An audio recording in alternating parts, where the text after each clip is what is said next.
Welcome back to the Deep Dive. This is the show where we believe you shouldn't have to read, a dozen foundational academic papers just to get a handle on the modern economy. We do the reading, we pull out the core ideas, and we hand you the intellectual keys. And today, we are diving deep into the very fabric of corporate life itself. We're talking about organizational structure, why contracts fail, basically why companies are built the way they are. We're unpacking the colossal work of Oliver E. Williamson, specifically his insights from transaction cost economics. This is the stuff that won him a Nobel Prize, and it really did reshape how we think about the firm. So if you've ever wondered why your company decided to buy a supplier instead of just, writing a better contract, or why some projects are kept in-house while others are outsourced, this is your shortcut. This framework gives you the logic behind all of it, from a simple partnership all the way up to a huge multinational corporation. And it's so important to understand just how revolutionary this was. I mean, for decades, traditional economics, what we call the institution-free core, it just treated the firm like a black box. A production function, right? Exactly. Inputs go in, outputs come out, and how it was organized on the inside was just kind of incidental. Nobody really looked at it from an economic perspective.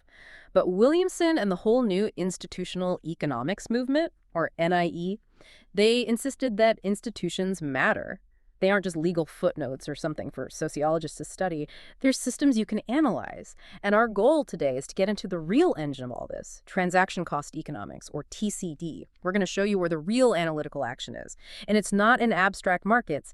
It's in the tiny details of transactions and the governance structures we build to manage them. And that shift lets us see that a lot of things that used to look, well, frankly, they looked anti-competitive, like owning your entire supply chain or signing these super long, non-cancelable deals.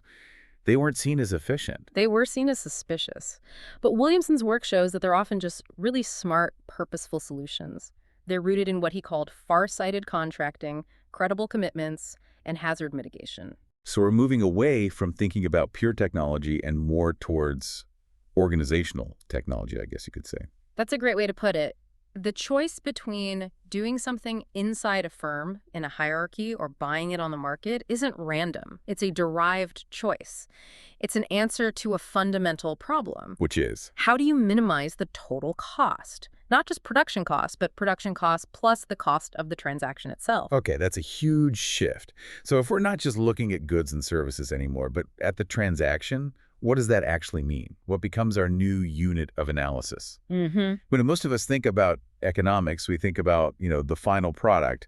The classic example Adam Smith used was the pin factory. Right. And the question was always, how many pins can we make and what's the cost? The focus is on the finished good. That's the bird's eye view. Transaction cost economics, though, it forces you to get out the microscope. It's intensely microanalytic, and its fundamental unit is the transaction. Okay, define transaction for us in this context. It's the transfer of a good or a service across what's called a technologically separable interface. It's the handoff, the moment where one stage of work ends and the next one begins. So if we go back to that pin factory, we shouldn't just be seeing a pin. Absolutely not. Smith himself described 18 distinct operations, right?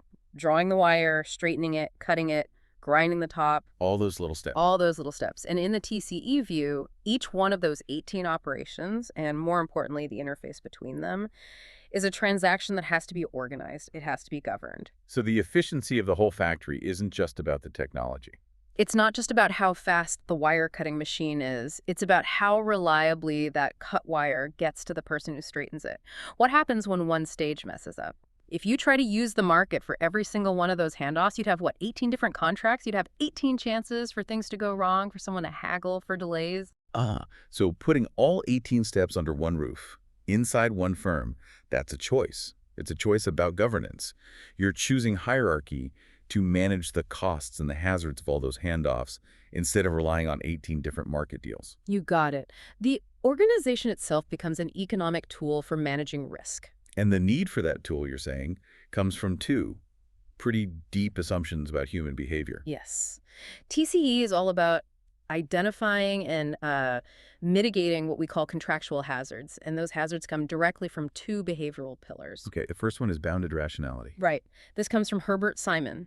It's this brilliant idea that human behavior is intendedly rational, but only limitedly so. We try to be perfectly rational. We try, but we're we're constrained. We don't have perfect information. We don't have unlimited time. Our brains can only process so much. This is a huge departure from the old model of the perfectly rational economic actor. It's critical.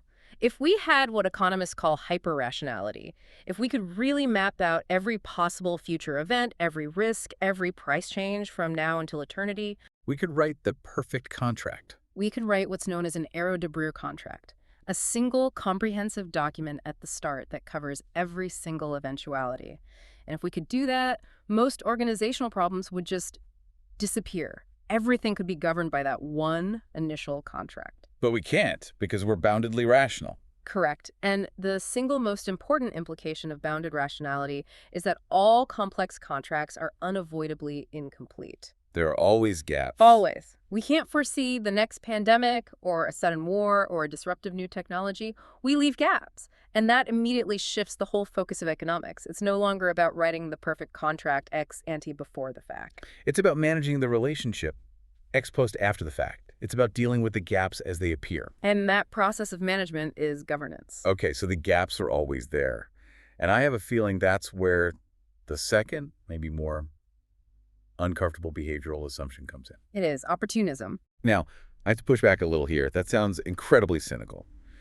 Is TCE really built on the idea that everyone we deal with is trying to cheat us? That's a great question, and it really gets to the heart of the theory. No, it doesn't assume everyone is opportunistic all the time. And it's really important to distinguish opportunism from simple self-interest. Simple self-interest is just, trying to maximize your own utility. That's standard economics. Opportunism, though, is defined as self-interest seeking with guile. With guile. Okay, what does that mean? The guile is the key. It's about the subtle, deceitful stuff, the things that exploit the gaps left by our bounded rationality. Like what? Give me an example. Okay, so strategic non-disclosure. Not telling your partner about a key risk you know is coming. Or deliberately distorting information when you're supposed to be adapting to a surprise, or just tilting the system at the margin to grab a little extra gain for yourself. Yeah. This is sophisticated strategic behavior. So a supplier might sign a deal knowing their own costs are about to skyrocket, but they just don't mention it, planning to use that as leverage later. That is a perfect example. Or if a contract says a component has to be of adequate quality, they might deliver something that technically meets the minimum standard but is, just barely good enough. They know you'll either have to accept it or face a costly fight. That's opportunism. Right. And the real problem is you can't tell who's going to do that ahead of time. That's the core organizational problem. You can't reliably sort the trustworthy from the opportunistic ex ante. You just can't. So what do? You have to protect yourself against the worst case scenario. You have to. Which explains why we have lawyers and auditors and complex procedures and all this bureaucracy. It's all necessary overhead because we have to assume the possibility of guile. It's like a defensive shield. It is.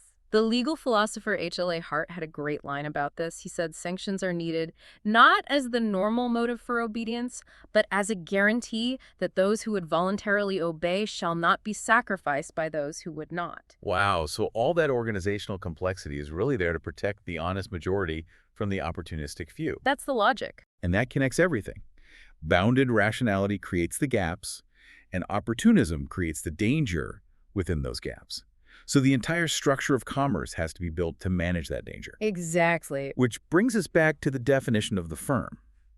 If the old way was to see it as a production function, a technological black box. TCE throws that out. It says a firm is fundamentally a governance structure. It's an organizational invention designed to manage transactions better, more cheaply, more safely than the market can. Ronald Coase was saying this back in the 30s, right? He was. He argued that firms exist because using the market has costs, transaction costs, and when the cost of using the internal hierarchy gets lower than the cost of using the market, the firm grows. So this is a profound shift. When we look at a company, the first question should be, is their technology efficient? The first question should be, is their organizational design, their governance structure, efficiently minimizing the total cost, production plus transaction costs, for the specific things it's trying to do? The very existence of a company, then, is just proof that for certain activities, the market is just too risky or too expensive. That's it, in a nutshell. Okay, so if the firm is a device to save on transaction costs, then the billion-dollar question is, what's the variable?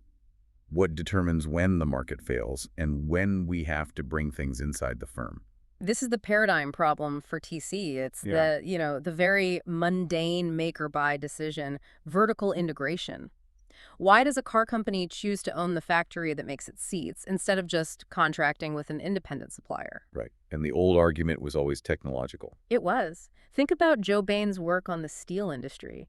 He argued that owning both the blast furnace and the rolling mill made sense because of thermal economies. You save on reheating the steel, You save on reheating the steel, it sounds perfectly logical, a clear production cost saving. but it misses the point. It misses the organizational point. The TCE rebuttal is so important here. You can get those same thermal economies with a contract. You just have two independent firms, one for the furnace, one for the mill sign, a long-term contract to locate right next to each other, cheek by jowl. Collocation is a contractual solution. Ah. So if a company still chooses unified ownership, bringing both under one roof, there must be another reason. There has to be. And the reason must be that hierarchy ownership mediates that relationship better than the market can. The benefit is organizational. It's about governance, not just pure technical efficiency. And what makes that contractual relationship so fragile that you need to abandon it for ownership? The answer is asset specificity. Okay, let's unpack that. What is it, and why is it the engine that drives this whole thing? Asset specificity is really a measure of dependency. It's any specialized investment, could be a machine, a location, a skill that can't be redeployed to another use or for another user without a huge loss of its value. The more specific that investment is, the more the two parties are locked into each other. And TCE says this is the first thing you have to measure. It's the key variable. Williamson laid out 6 distinct types of specificity, and each one creates a different kind of organizational problem. Okay, let's break these down because they seem critical. They are. We started with the steel mill example, which is site specificity. Exactly. When you locate two stages right next to each other to save on transport or inventory, a power plant built right next to a coal mine with a dedicated conveyor belt between them. That conveyor belt is a huge specific investment. It is, and if that mine owner suddenly tries to jack up the price of coal, the power plant is in a terrible position. They're stuck. Their whole site choice was specific to that one mine. Okay, second is physical asset specificity. This is the specialized tool or machine. The classic example is a die or a mold that's designed to produce a single component for one specific model of car. If the car company cancels the order, That die is worthless. You can't use it for a different car company. Its scrap value is pennies on the dollar compared to its productive value. That loss, that's the cost of specificity. Third, and this has to be huge in the modern economy, is human asset specificity. Oh, it's massive. This is the skill you gain through learning by doing that's unique to a particular firm or a particular relationship. We hear about vendor lock-in. A programmer spends years mastering a company's unique proprietary software. That knowledge is incredibly valuable inside that company. But almost worthless on the open job market, where everyone else is using standard programming languages. Okay, fourth is dedicated assets. This one is subtle. This is when you make an investment in general purpose capacity, like a standard factory, but you do it only for one specific customer. So a food company builds a whole new production line just to fulfill a massive 5-year contract with a single big supermarket chain. Exactly. The machinery might be general purpose, but if that supermarket cancels the deal 2 years in, that whole production line goes idle. The investment was dedicated to that one large exchange. Fifth is brand name capital. The reputational value invested in a company's current operations. If that reputation is damaged, the value of everything associated with it plummets. And finally, temporal specificity. This is all about timing, where the value of the transaction depends critically on things happening in the right sequence at the right time. Just-in-time manufacturing. Perfect example. A delay of a few hours, not even days, can shut down an entire assembly line. Think about coordinating the chip delivery for a new iPhone launch. If the chip supplier has a problem, Apple is totally exposed. All of their specific assets, the assembly lines, the marketing campaigns, are at risk. And these 6 types of specificity lead us to what you call the aha moment of TCE, the fundamental transformation. Yes. How does this specificity turn a simple market deal into a huge governance problem? It's a process. It happens in stages. So ex ante, before you sign the contract and make the investment, everything looks great. You got competition. You've got large numbers bidding, maybe 10 suppliers are all competing for your business. The buyer is in a powerful position. But then one supplier wins. And to do the job, They have to commit. They build the specific plant, they buy the specialized machine, they train their people on your systems. And that investment is sunk. It can't be undone. That is the moment of transformation. Because ex post. Ex post, after that investment is made, the whole game changes.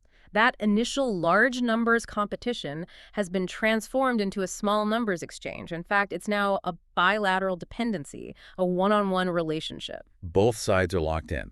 The supplier is locked into serving the buyer, and the buyer is now dependent on that supplier's specific assets. And that dependency is where the danger comes from, because those sunk costs create what economists call appropriable quasi-rents. Okay, let's define quasi-rents. A quasi-rent is just the difference between what an asset is worth in its current specialized use and what it would be worth in its next best alternative use. So for the specialized car part die, it's the difference between its value making that car part and its value as scrap metal. Precisely. When specificity is high, that difference is large. And when you have that bilateral dependency, that quasi-rent becomes appropriable. Meaning one party can try to grab it from the other? The buyer, for example, can opportunistically threaten to renegotiate the price downwards.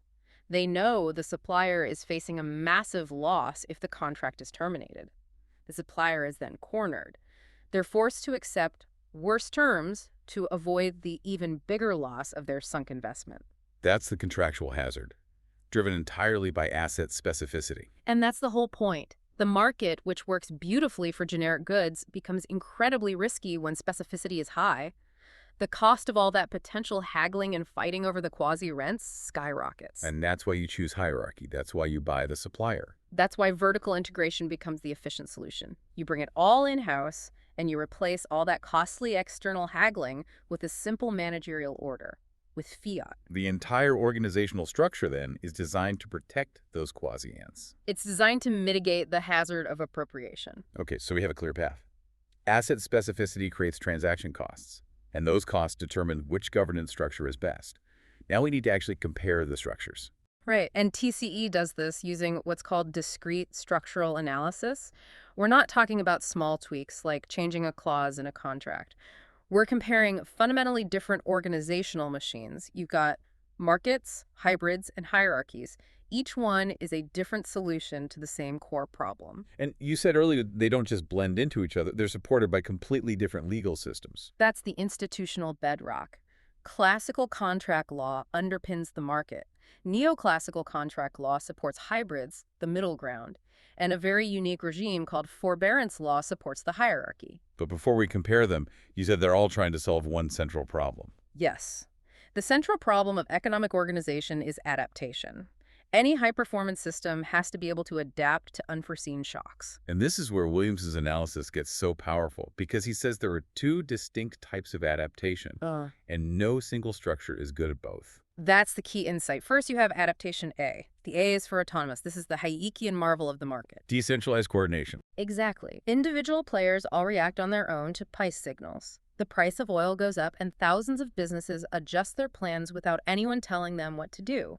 The market is a genius at adaptation A. But then there's adaptation C. The C is for cooperative. Yes, this is the Bernardian view. This requires conscious, deliberate, coordinated action. Like a military operation. Or launching a complex new product, you need R&D, manufacturing, and marketing to all make tailored adjustments in lockstep. The price mechanism is useless for that. You can't just change a price and hope 3 different departments do exactly what you need them to do. In a market, you'd have to renegotiate 3 different contracts, which would be slow and costly. Incredibly slow and costly. Hierarchy solves this because it gives managers access to fiat, the authority to just issue an order and enforce that coordination. Okay, now we can lay them out and compare them. Let's start with the market. The market is the autonomous mode supported by classical contract law. It really only works well when asset specificity is low. And its big advantage is incentives. Huge incentives. We'd rate them as plus, plus, plus, plus. If you're an independent supplier and you cut your costs by 10%, you keep that money. It's a very high-powered incentive. It's also plus, plus, plus, plus for adaptation A, but it has basically 0 administrative controls, and it's terrible at adaptation C. It just breaks down when you need coordinated change. So, next, the polar opposite. Hierarchy. The internal firm, supported by forbearance law. You use this when specificity is high. Its greatest strengths are its strong administrative controls, and its ability to deliver cooperative adaptation, C++. When there's a crisis, management can just command a response. But there's a huge trade-off. A huge and unavoidable trade-off. Hierarchy always comes with bureaucratic costs, and that leads to weakened or degraded incentive intensity. We'd rate that as a 0. Why do incentives get weaker inside a firm? It's a great question. Imagine that seat supplier is now an internal division of the car company. They figure out a way to save 10%. In a market, that's their profit. Inside the firm, it's not so clear. The engineering department will say, well, our new design made that possible. Marketing will say, our customer feedback was the key. It gets blurry. You can't reward the right people as easily. You can't isolate performance as cleanly as you can with a separate company. You can't. This is what's known as the impossibility of selective intervention. If a big firm could just buy another company, keep all the high-powered market incentives, and only step in with fiat when things go wrong, well, one firm would eventually own everything. It doesn't work that way. It can't. The moment you acquire, you must take on bureaucratic costs and you must weaken incentives. And that overhead has to be justified by an even bigger saving in transaction costs by avoiding all that market haggling. Okay, and sitting right in the middle for intermediate cases is the hybrid structure. Right. Things like long-term contracts, franchising, strategic alliances, these are supported by neoclassical contract law. And these are a balance. They're a balance. They try to get the best of both worlds. Semi-strong attributes across the board, so we'd give them a single plus. They have decent incentives and decent controls. They're for when you need a long-term relationship with some customization, but not enough to justify a full-blown acquisition. And neoclassical contract law helps because it acknowledges the contract is incomplete and allows for a third party, like an arbitrator, to come in and help resolve disputes. Exactly. It's a middle ground between the rigid market contract and pure managerial fiat. I want to go back to the law of hierarchy forbearance law. It sounds so strange that a big organization relies on the courts refusing to get involved. Why is that? It is strange, but it's essential. The contract law of internal organization is forbearance by design. If the head of manufacturing and the head of engineering have a dispute, they can't sue each other. It gets resolved by their boss. It gets resolved by a senior manager. Hierarchy is its own court of ultimate appeal. And the reason is twofold, and it's really compelling. First, the people inside the firm have deep, specialized, costly to communicate knowledge about the dispute. A judge from the outside would have no idea about the specific technology or the operational history. It would take months for them to get up to speed, and they'd probably still make a bad decision. Exactly. The administrative costs would be massive. But second, and this is even more important, if every managerial decision could be appealed to an outside court, it would completely destroy the power of fiat. The whole advantage of hierarchy, its ability to command quick, coordinated adaptation, would vanish. If a manager's order could be tied up in litigation for 2 years, the firm would just grind to a halt. It would become a market inside its own walls. So to function, the hierarchy has to be its own final authority. It has to be. It's incredible how this theory, which starts with just 2 ideas about human behavior, can completely reframe our understanding of everything from how a team is organized to global policy. Let's talk about some of these applications, starting with corporate finance. This is one of the most powerful ones. Traditional finance often treats debt and equity as, more or less interchangeable. They have different risk profiles, different tax implications. But the Modigliani-Miller theorem basically says capital is capital. TCE says, no, that's completely wrong. Debt and equity are fundamentally different governance structures, and you have to match the structure to the asset you're financing. It's the asset specificity principle again. It is. So let's say you're financing assets that are highly generic, easy to sell, easy to redeploy. A fleet of standard delivery trucks. Perfect. Low asset specificity. There's not much governance risk there. If the company defaults, you can just repossess the trucks and sell them to another company for close to full value. So for those assets, you use debt. Yes. Debt is rules governance. It's market-like. It has fixed rules, strict covenants, and it's unforgiving. You miss a payment, the rules say liquidation happens. Since the assets are generic, that liquidation doesn't destroy much value. But what if you're financing highly firm-specific assets? A lab full of proprietary R&D equipment, or the human capital involved in a 10-year drug trial? These are non-redeployable. If that project runs into trouble and you try to force a liquidation, you destroy almost all the value. You can't sell half-finished R&D to someone else. So for these, you need equity. You need equity. Equity is discretionary governance. It's hierarchy-like. The shareholders, acting through the board, are the residual claimants. They have deep rights to step in, to oversee, to change management. Equity is the forgiving structure. It is. When there's a problem with a specific project, the equity holders don't want to just liquidate and destroy the value. Their goal is to preserve the going concern value. They'll work things out. They'll restructure, renegotiate, bring in a new CEO. They adapt. The logic is so clean. Debt is like a rigid market contract, perfect for generic assets. Equity is like a flexible internal organization, perfect for specific assets where you need to preserve value through adaptation. That's it. And this need for confidence in these relationships, it leads directly to the idea of credible commitments. If you know contracts are incomplete, and you know opportunism is possible, you need some kind of guarantee before you're willing to sink a bunch of specific assets into a deal. And a great way to give that guarantee is to post a hostage. We see this all the time in high-tech industries. Okay, explain that. A hostage. Yeah. So think about the semiconductor industry. Why would a huge buyer, like a major electronics company, insist that the company making their new proprietary chip also has to license the design to a competitor? That seems crazy. The chip maker is giving up their monopoly. On the surface, yes. But that license is the hostage. It's a credible commitment. It acts as an insurance policy for the buyer against some random disaster at the main supplier, a fire, a strike, an earthquake. Because the buyer is making a massive, dedicated investment on their end. They're tooling up a whole assembly line just for this one specific chip. And if the supply gets cut off, that entire investment is worthless. It just sits there, idle. The quasi-rent is destroyed. Exactly. So by forcing the seller to release control and create a backup supply source, the seller is making a credible commitment. They're saying, we're in this with you, and we've set things up so you won't be left high and dry. That gives the buyer the confidence to make their own specialized investment. And this same logic applies to social contracts, too. You have this fascinating analysis of career marriages. It does. Let's say one person in a marriage, we'll call them Party X, is asked to make big career sacrifices for the relationship. They move for their partner's job, they pause their career to raise children. They're making a massive, relationship-specific investment in human capital. And that investment is non-redeployable.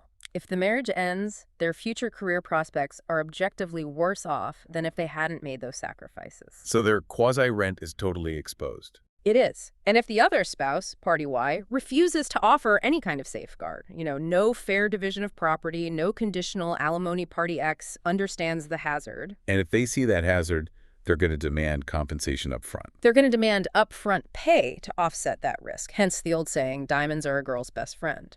The diamond, the expensive gifts, that's the immediate payment for taking on the long-term, unsafeguarded risk. So a prenuptial agreement or fair property division laws, they're not unromantic, they're credible commitments. They are credible commitments. They are safeguards. Party Y is signaling that they won't end the relationship lightly because doing so now has a significant financial cost.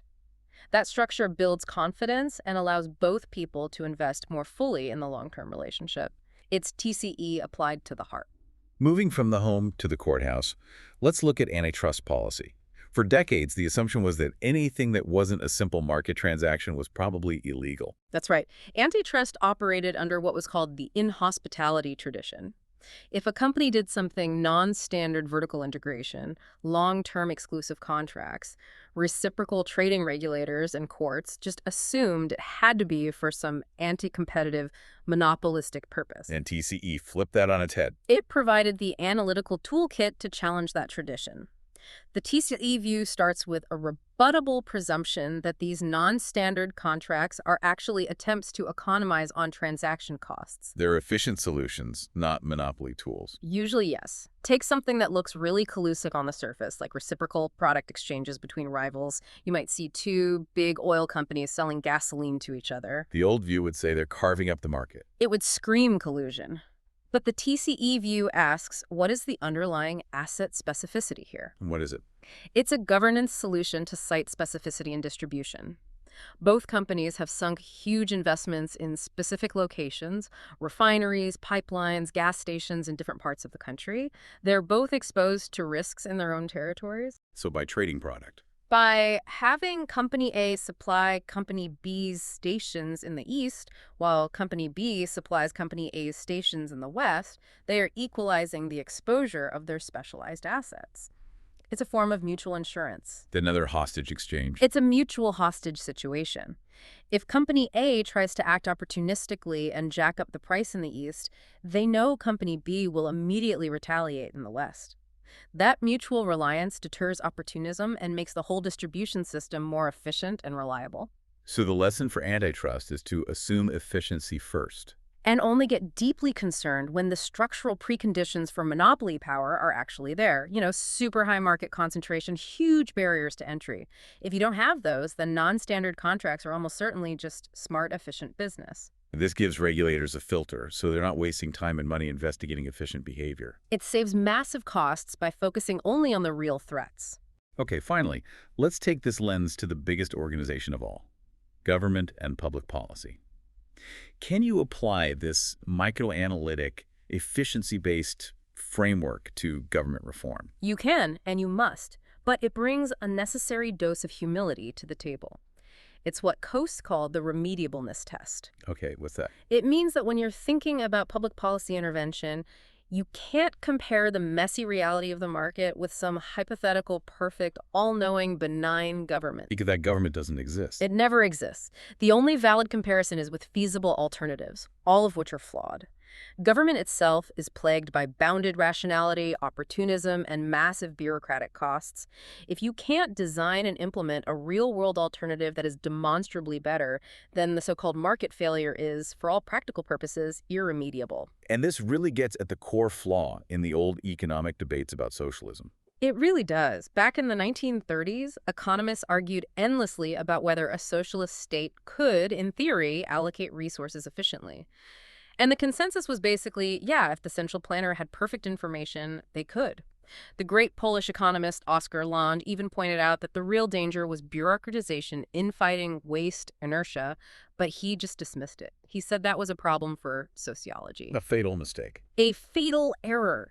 TCE shows us that the eventual collapse of those economies wasn't about a failure in abstract resource allocation theory.